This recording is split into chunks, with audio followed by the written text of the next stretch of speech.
Hello, everyone.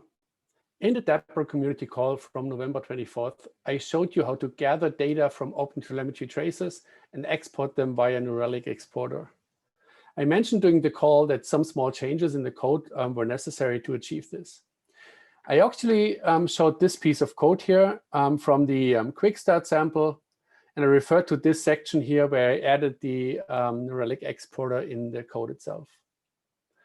So this is a good way of doing it, and it specifically allows you to enrich the traces with custom attributes, tags, or other types of information that may be necessary or required. You can see an example here on how to achieve this. However, this is not the only way of exporting trace information. One of the value propositions of Dapr is the fact that you do not have to instrument your application in order to capture traces and metrics. As an example, have a look at this YAML file. It basically defines an exporter in Zipkin format and tells it to send the traces to the given exporter address directly.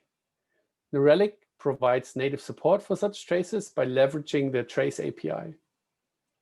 You can see an example of this YAML file over here. And basically, the only thing that is needed is an insert API key that you can provide. These traces then show up and can be analyzed in our distributed tracing UI, as I show you here. This shows the traces across all the entire services, and also for a specific trace for the subtract operation. You can see if I click on the details for this specific trace, this has been captured using the trace API. I hope this was useful. Let me know if you have any questions. Until then, thank you very much.